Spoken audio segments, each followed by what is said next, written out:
সাইয়েদনা আদমের সামনে অনেকগুলো রুহু রাখা হলো। সাইয়েদনা আদম বললেন, এরা কারা? আল্লাহ বললেন, এরা হচ্ছে নাসালুক, তোমার বংশধর, পৃথিবীতে তোমার পর এরা পৃথিবীতে আসবে। সাইয়েদনা আদম বললেন, আল্লাহ ওই যে একটা রুহু দেখা যায়, এটার নাম কি? আল্লাহ বললেন, হাদা ইবনুকা দাউদ, এটা তোমার ছেলে দাউদ, সে দুনিয়াতে নবী হয়ে আসবে, তার ছেলে সুলাইমান নবী হয়ে আসবে।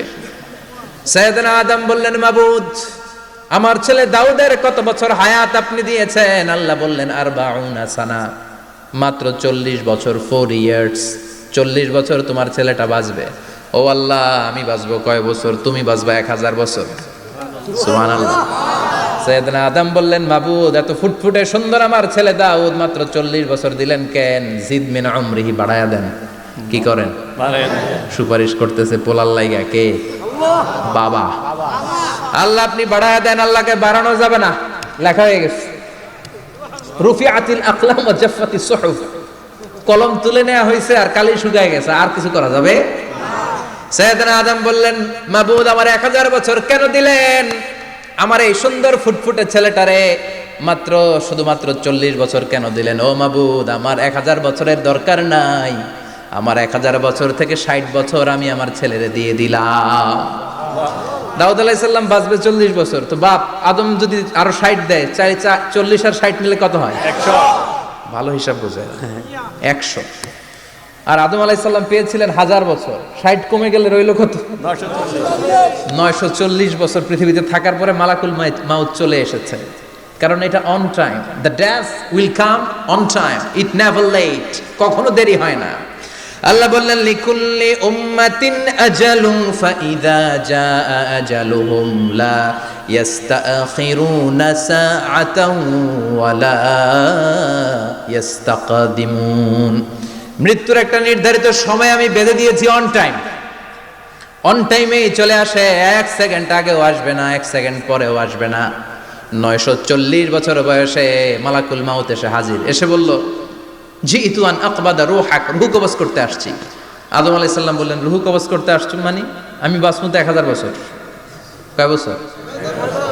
মালাকুল মাউত বললেন, না না, ওই যে আগের কথা স্মরণ করেন, আপনি 60 বছর দিয়া দিছিলেন। কয় না, আমি দেই নাই, আমি আরো বাঁচুম, আরো 60 বছর পাওনা আছি, আমি দেই নাই। মালাকুল মাউত বললেন, আপনি দিয়েছেন? আদম বলে, দেই নাই। মালাকুল মাউত বলে, আল্লাহ ঘটনা দেখেন, দিয়া কয় দেই নাই। আল্লাহ কয়, থাক, কথা কইস না, আয়া পড়। সুবহানাল্লাহ পড়েন। নাসিয়া আদম ফানাসিয়া বানু, ভুলে গেছেন উনি, আমরা ভুলে যাই, আমরা খেয়ে বলছি খাই নাই, নিছিলাম পকেটে, কয় নেই নাই। এরকম ডাকাইত আছে না নাই? নাসিয়া আদম ফানাসিয়া বানু, বিশ্বনবী বললেন, আদম ভুলেছে তো তার সন্তানরাও ভুলে যায়। জাহাদা আদম ফাজাহাদা যুররিয়াতু, আদম অস্বীকার করেছে, তার সন্তানরাও অস্বীকার করে। সেদিন থেকে আল কিতাব ওয়া শুহুদ, মানে লিখে রাখার সিস্টেম আর সাক্ষীর সিস্টেম চালু হয়েছে। সুবহানাল্লাহ পড়েন। সুবহানাল্লাহ। 940 বছর বয়সে মালাকুল মাউত এসে আদম আলাইহিস সালামের রূহ নিতে পারে নাই। উনি 1000 বছর যখন হয়েছে তখন এসে সাইয়েদনা আদম আলাইহিস সালামের রূহ কবজ করেছে। যেই দিন পৃথিবীর প্রথম মানব, প্রথম নবীর রূহ মালাকুল মাউত দুনিয়া এসে কবজ করেছে, ওই দিনটাও ছিল জুমাবার। সুবহানাল্লাহ, আল্লাহু আকবার। আবার বিশ্বনবী বললেন, লা তাকুমুস সাআহ ইল্লা ফি ইয়াউমিল জুমআহ ইযা যুলজিলাতিল আরদু জিলজালাহা ওয়া আখরাজাতিল আরদু আসকালাহা ইযা রুজ্জাতিল আরদু রাজ্জান ওয়া বুসাতিল জিবালু বাসসা। কিয়ামতের দিন পৃথিবীটাকে একটা প্রকম্পন দিয়ে কাঁপিয়ে দিবে কে? আল্লাহ। মারাত্মক একটা ঝাঁকুনি দিবে আল্লাহ, পুরো পৃথিবীটা কেঁপে ভেঙে চুরে খান খান হয়ে যাবে। এই ঝাঁকুনি আর আর্থকোয়েক, ভূমিকম্প এর ঘটনাটা যেদিন ঘটবে, ওই দিনটাও হচ্ছে জুমার দিন। চিৎকার করে পড়েন সুবহানাল্লাহ। তার মানে আদম সৃষ্টি হলো জুমার দিনে, দুনিয়ায় নামিয়ে দেয়া হলো জুমার দিনে, তওবা কবুল করে নেওয়া হলো জুমার দিনে, রূহ কবজ করা হলো জুমার দিনে, আবার কিয়ামত সংগঠিত হবে জুমার দিনে। পড়েন সুবহানাল্লাহ। আবার বিশ্বনবী বললেন, আর রমাদান ইলা রমাদান, এক রমজান থেকে আরেক রমজানের মাঝখানে যত গুনাহ হয় মাফ করে কে? আল্লাহ।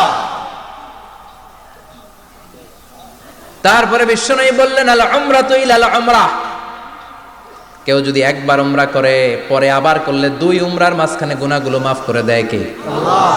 আবার বিশ্বনবী বললেন আল জুমাআতু ইলাল জুমআ কাফফারাতুন লিমা বাইনাহুমা, এক জুমার পর থেকে সামনের জুমা আসা পর্যন্ত যে সগীরা গুনাহগুলো হয় সবগুলো সগীরা গুনাহ মাফ করে দেয় কে? রজব শাবানে বরকতে দাও, রমজান মাসে গুনাহ ঝড়াও, সপ্তাহ জুড়ে তুমি বরকতে দাও, জুমার দিনেতে গুনাহ ঝড়াও, রজব শাবানে বরকতে দাও, রমজান মাসে গুনাহ ঝড়াও। ঠিক কি না? তার মানে জুমার দিন গুনাহ মাফের দিন। সারা সপ্তাহে ভুল ত্রুটি অন্যায় যা করলাম জুমার নামাজের বদৌলতে সব গুনাহ মাফ করে দেয় কে? আল্লাহ। এই দামি দিনটাকে আল্লাহ ইহুদিদের দিতে চেয়েছিলেন, পায় নাই। আলহামদুলিল্লাহ কবেন না? আলহামদুলিল্লাহ। ইখতিলাফু, তারা ইখতিলাফ করে হারাইছে এটা। এই দামি দিনটা রব্বুল আলামিন নাসারাদেরকে দিতে চেয়েছিলেন, ফাখতালাফু, ওরাও ইখতিলাফ করে হারাইছে। এজন্য ইখতিলাফ ভালো জিনিস না খারাপ জিনিস? ভালো। মারামারি ভালো জিনিস না খারাপ জিনিস? আর ঐক্য করা ভালো জিনিস না খারাপ জিনিস? ঐক্য করতে রাজি আছেন? ইহুদিদেরকে আল্লাহ দিতে চাইলেন, ইখতিলাফ করে হারাইছে। নাসারারাও হারাইছে।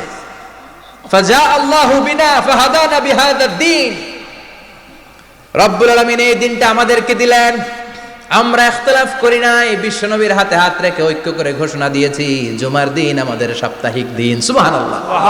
বিশ্বনবী বলেন ফাগাদান লিল ইয়াহুদ, সাপ্তাহিক আনন্দের দিন ইহুদিদের জন্য হচ্ছে শনিবার, ইয়ামুস সাbt, ও বাদা গাদ লিন নাসারা, আর খ্রিস্টানদের জন্য হচ্ছে রবিবার, আর আমাদের জন্য হচ্ছে শুক্রবার। চিল্লায় পড়েন আল্লাহু আকবার। তার মানে জুমার দিন, জুমাবারের মর্যাদা বেশি না কম? চিল্লায় বলেন বেশি না কম? জুমার দিন সকালবেলা ফজরের নামাজের পর থেকে ফেরেশতারা যতগুলো মসজিদে জুমা অনুষ্ঠিত হয় ওই মসজিদে ঢোকার প্রতিটা দরজার মধ্যে দাঁড়িয়ে থাকে।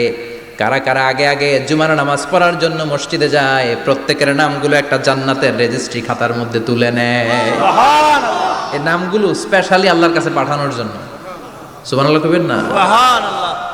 ডানে বায়ে সামনে পেছনে যতগুলো দরজা, প্রতিটা দরজায় ফেরেশতারা বসে থাকে। কে আগে আসলো নাম তুলে দেয়। তুলতে তুলতে তুলতে তুলতে খতিব সাহেব যখন খুতবা দেওয়ার জন্য মিম্বারে যেয়ে বসে যায়, ফেরেশতারা তাদের খাতা বন্ধ করে তারাও খতিব সাহেবের সামনে জুমার খুতবা শোনার জন্য বসে যায়। পড়েন সুবহানাল্লাহ।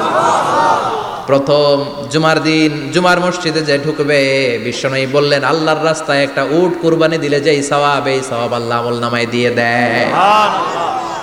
দ্বিতীয় পর্যায়ে যে ঢুকে, বিশ্বনবী বললেন বাকারা, গরু কুরবানির সওয়াব পায়। 3 নম্বরে যে ঢুকবে, বিশ্বনবী বললেন কাবসা, হাদিসের ভাষায় এসেছে আল কাবাস, কাবাস মানে হলো বকরি, বকরি কুরবানির সওয়াব। 4 নম্বরে যে ঢুকবে তার হচ্ছে দাজাজা, দাজাজা মানে মুরগি। 5 নম্বরে যে ঢুকবে, বিশ্বনবী বললেন বাইদা, নোয়াখালীরা কয় বয়দা, আমরা কই আন্ডা, কুমিল্লায় কই ডিম। আছে না নাই? আছে। এক দেশের কত ভাষা, এক দেশের গালি আরেক দেশের বুলি। আমরা বলি ছেলে, কুষ্টিয়ায় বলে পুত্র, আরেক জায়গায় গেলে বলে হুত, আরেক জায়গায় গেলে বলে ফোয়া। আছে না নাই? আছে। এক এলাকায় বলে বেটা ছেলে, ছেলেদেরকে বেটা ছেলে। মরদ ফোয়া, মরদ ফোয়া হইতে না, মরদ ফোয়া হবে। আহা, কি ভাষার বৈশিষ্ট্য! তো যেটারে আমরা বলি ডিম, কোথাও বলে আন্ডা, কোথাও বলে বয়দা। তো এই বয়দা আল্লাহর রাস্তায় দান করে দিলে যেই সওয়াব, পঞ্চম ব্যক্তি ওই সওয়াব পাবে। এই 5 জনের পরে আর লেখালেখি নাই, বাকিদেরটা নরমাল এন্ট্রি করে